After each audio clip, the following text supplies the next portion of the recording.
Hey guys, so welcome back to my new video. आज के मेरी इस वीडियो में हम बात करेंगे एसिड बेस इम्बैलेंस के बारे में कि कैसे हम एसिड बेस इम्बैलेंस को स्टडी कर सकते हैं, एबीजी एनालिसिस कर सकते हैं और कौन कौन से इसके प्रोसेसेस हैं जिसके थ्रू हम इससे रिलेटेड क्वेश्चंस को नॉर्सेट में सॉल्व कर सकते हैं। नॉर्सेट में एसिड बेस इम्बैलेंस से बहुत सारे क्वेश्चंस आते हैं, तो मैं कोशिश करूँगी कि मैं सारे एस्पेक्ट्स को कवर करूँ और आपको हर एक चीज़ जो है वो अच्छे से समझ आए। तो चलिए शुरू करते हैं। is acid base imbalance, an abnormality of human body's normal balance of acid and base। मतलब कि कोई भी एसिड एंड बेस है जो हमारी बॉडी में इम्बैलेंस हो जाता है, यानी उसके नॉर्मल वैल्यू से कुछ ज़्यादा या कम हो जाता है, तो हम उसको इम्बैलेंस में ऐड करते हैं। अब इसकी हमारी बॉडी में जो भी नॉर्मल एसिड बेस हैं वो काम करते हैं हमारे PO2, PCO2 and HCO3 negative. इनके बेसिस पे ही हम बोलते हैं कि हमारा एसिड बेस इम्बैलेंस क्या है। तो हमारे यहाँ पर मैंने नॉर्मल वैल्यूज़ के बारे में आपको बताया है, जो है pH 7.35 to 7.45, PO2 80 to 100, PCO2 35 to 45, HCO3 negative 22 to 27 milli equivalent per litres. Guys, acid base imbalance के बारे में स्टडी करने से पहले हमें ये नॉर्मल वैल्यूज़ के बारे में अच्छे से पता होना चाहिए। हमें पता होना चाहिए pH के नॉर्मल रेंज क्या है, PO2, PCO2, HCO3 नेगेटिव की नॉर्मल रेंज क्या है। तभी हम बता पाएंगे कि कौन सा एसिड बेस इम्बैलेंस जो है वो पेशेंट में हो रहा है। जैसे अभी यहाँ हमने देखा pH डेट इज़ 7.35 to 7.45। अगर हमारा pH इससे कम है, मीन्स 7.35 से कम है, तो हम उसको एसिडोसिस बोलेंगे। अगर हमारा pH 7.45 से ज़्यादा है तो हम उसको एल्किलोसिस में काउंट करते हैं। And this pH 7.35 to 7.45 it is the normal pH। Next is PO2 80 to 100 होता है, जो सबको पता है, और इसका कोई इतना रोल नहीं होता हमारे एसिड बेस इम्बैलेंस में। Next is PCO2, it is 35 to 45 mm of Hg। It is PCO2 value. PCO2 is mainly related to respiratory system, कि अगर हमारे रेस्पिरेटरी सिस्टम में कुछ प्रॉब्लम है तो PCO2 में बहुत ज़्यादा इफेक्ट आता है। Next is HCO3 negative 22 to 27 milli equivalent per litre. It is related to our metabolic system, that is you can say kidney से रिलेटेड है, क्योंकि किडनी एक्सक्रीट करने का काम करती है HCO3 नेगेटिव को, और PCO2 एक्सक्रीट होता है हमारा, यानी कार्बन डाइऑक्साइड एक्सक्रीट होती है हमारी रेस्पिरेटरी सिस्टम से। तो CO2 रिलेटेड एबनॉर्मेलिटी है तो हम रेस्पिरेटरी सिस्टम में उसको काउंट करेंगे, और HCO3 नेगेटिव रिलेटेड है तो हम उसको किडनी से रिलेटेड काउंट करेंगे। नेक्स्ट आप देखेंगे, दूसरी चीज़ हम मेंशन कर रही हूँ यहाँ पे कि pH का relation with CO2 and CO3 negative. pH का CO2 से इनडायरेक्ट रिलेशनशिप है। These are the important points जिससे आपको हेल्प मिलेगी एसिड बेस इम्बैलेंस पता करने में। जैसे pH आपका ज़्यादा है, मान लो 7.5 है, और PCO2 जो है वो कम होनी चाहिए, तभी हम उसको रेस्पिरेटरी में काउंट करेंगे। एग्जाम्पल्स में भी हम स्टडी करेंगे इसको बाद में। और pH जो है वो HCO3 के डायरेक्ट रिलेशन रखता है। लाइक अगर pH ज़्यादा है तो HCO3 भी ज़्यादा ही होगा, तभी हम उसको मेटाबॉलिक में काउंट करेंगे। There are 4 acid base imbalances which we are going to study in our today's class. That is respiratory acidosis, respiratory alkalosis, metabolic acidosis, metabolic alkalosis. अब हम कैसे पता करेंगे कि कौन सा रेस्पिरेटरी है, कौन सा मेटाबॉलिक है, एसिडोसिस है, एल्कलोसिस है, इसके बारे में हम स्टडी करेंगे थ्रू द वेरियस एग्जाम्पल्स। तो हम इन सबको स्टडी करेंगे from very simple to complex process.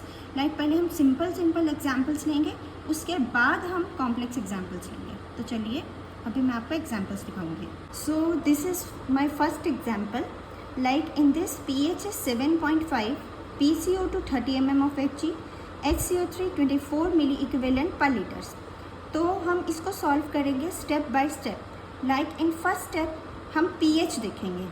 हमारी नॉर्मल pH की रेंज है 7.35 to 7.45, लेकिन यहाँ पे आप देखोगे तो pH 7.5 है, that is pH on the higher side.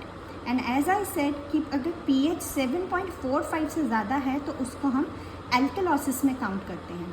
Next हम देखेंगे PCO2। PCO2 is 30 mm of Hg, लेकिन हमारी PCO2 की नॉर्मल वैल्यू है 35 to 45 mm of Hg। तो यहाँ पे PeCO2 जो है वो हमारा कम है 35 से, यानी ये 30 mm ऑफ Hg है, तो ये रेस्पिरेटरी को इंडिकेट कर रहा है। दूसरा एक और मैंने आपको बताई थी बात कि pH और PeCO2 का आपस में रिलेशन। तो इन दिस कंडीशन आप देखो pH जो है वो हायर साइड पे है, लेकिन PeCO2 जो है वो साइड पे है। तो हम क्या करेंगे, अब देखो मैंने कहा था कि इनका आपस में इन्वर्स रिलेशन है। इन जहाँ पे भी आपको pH कम दिख रहा है और PeCO2 ज़्यादा दिख रही है, तो वहाँ पे हमारी रेस्पिरेटरी कंडीशन ही आएगी।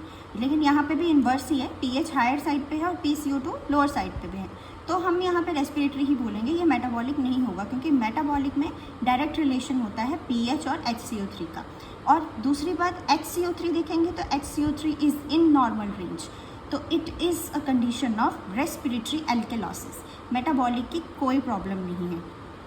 आई am going to give one more example, like in this situation pH is 7.2, PeCO2 40 mm of Hg, HCO3 20 milli equivalent per litres. तो as a step by step हम चलेंगे। pH क्या है 7.2, that is on lower side, तो हम इसको acidosis लेंगे।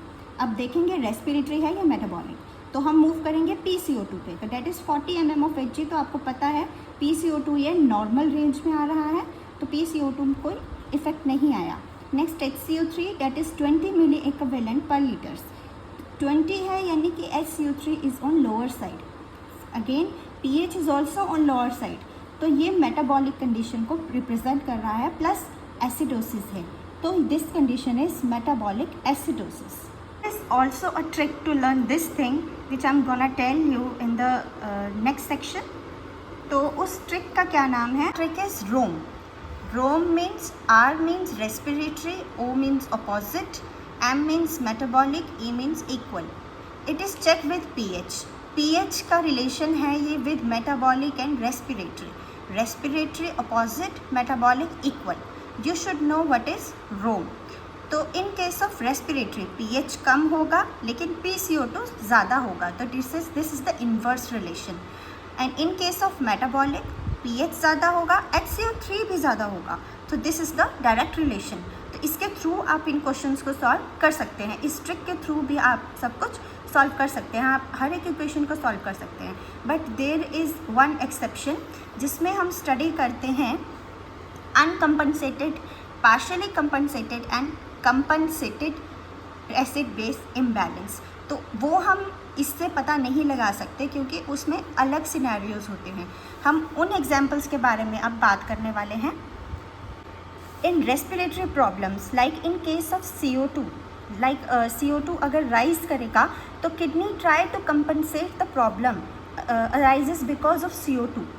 Date is अगर रेस्पिरेटरी प्रॉब्लम कर रहा है तो किडनी उसको कम करने की कोशिश करेगी। और इन case of kidney, like in metabolic problems, अगर किडनी प्रॉब्लम कर रही है तो रेस्पिरेटरी सिस्टम उसको कंपनसेट करने का कोशिश करेगा, लाइक एक्सक्रीट करेगा CO2 को, या एक्सक्रीट आउट करेगा मतलब वो CO2 को, या फिर रिलेटेड टू कंडीशन डिपेंड करता है कि वो क्या करेगा, लेकिन रेस्पिरेटरी इसमें रिस्पॉन्स देता है। हम इसके एग्जाम्पल्स को देखेंगे। Like in this situation pH is 7.6, PeCO2 50 mm of Hg, HCO3 30 milli equivalent per litres. तो हम अपने स्टेप्स को भूलेंगे नहीं, हम अपने स्टेप से चलेंगे, स्टेप बाय स्टेप से हम इसको करेंगे। लाइक इन फर्स्ट स्टेप हम pH देखेंगे, डेट इज़ 7.6। तो अकॉर्डिंग टू pH हमने क्या बोला, ये क्या है? एल्केलॉसिस। PeCO2 देखेंगे, डेट इज़ रेज्ड। अब आप देखो, मैंने आपको बताया था pH और PeCO2 का आपस में रिलेशन इन्वर्स है।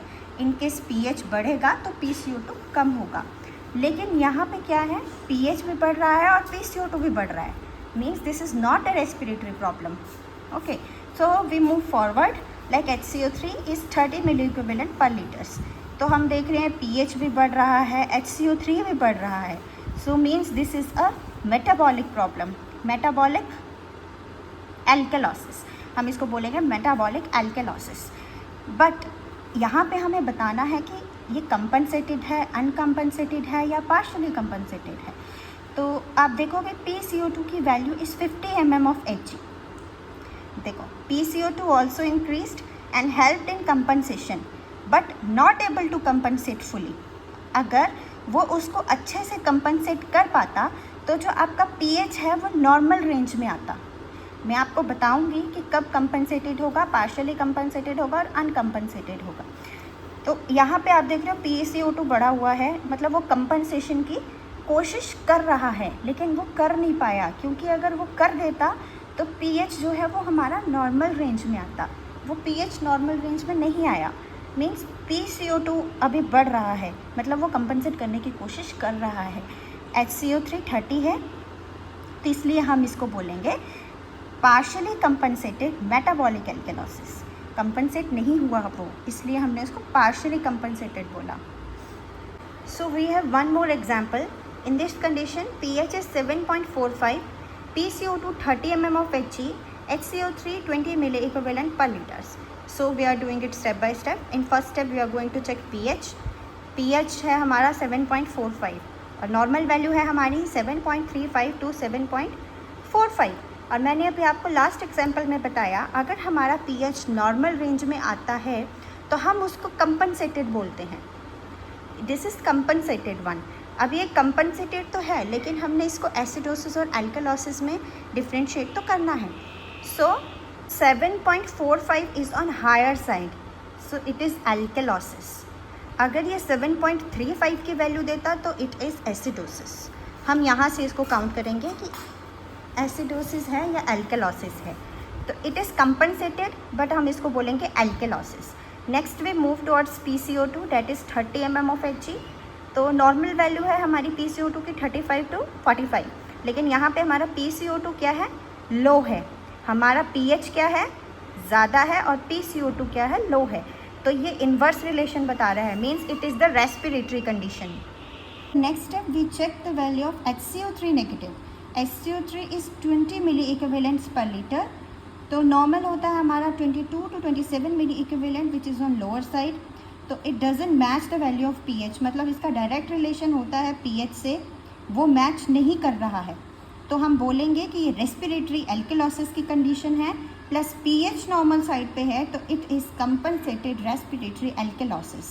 If I summarize the whole concept, so ये 4 पॉइंट्स हैं वो आपको पता होने चाहिए, जिसके थ्रू आप इन क्वेश्चंस को अच्छे से सॉल्व कर सकते हो। और नॉर्सेट में इससे क्वेश्चंस आते हैं, सबको पता है, लेकिन बहुत सारे लोगों को इससे रिलेटेड डाउट्स रहते हैं। तो आप इस समरी को याद रखोगे तब भी आपको बहुत हेल्प मिलेगी।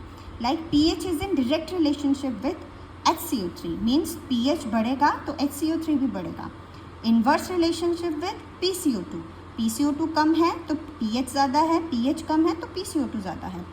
इन compensated condition pH is in normal range. अगर pH हमारा नॉर्मल रेंज में दिखाया है तो वो एक कंपनसेटेड कंडीशन है, यानी that is a compensated condition. In partially compensated all values are altered from normal range. Partially compensated conditions में हमारी सारी वैल्यूज़ में ऑल्ट्रेशन देखने को हमें मिलेगी। All about our today's topic. I hope आपको सब समझ आया हो। इन केस आपको कोई डाउट हो तो आप कमेंट करके मुझे बता सकते हो, और ऐसे ही मैं और भी बहुत सारे टॉपिक्स आपके पास लेके आती रहूँगी। और मेरे वीडियो को एंड तक देखने के लिए thank you, and please like, subscribe और शेयर करना मत भूलना। Thank you.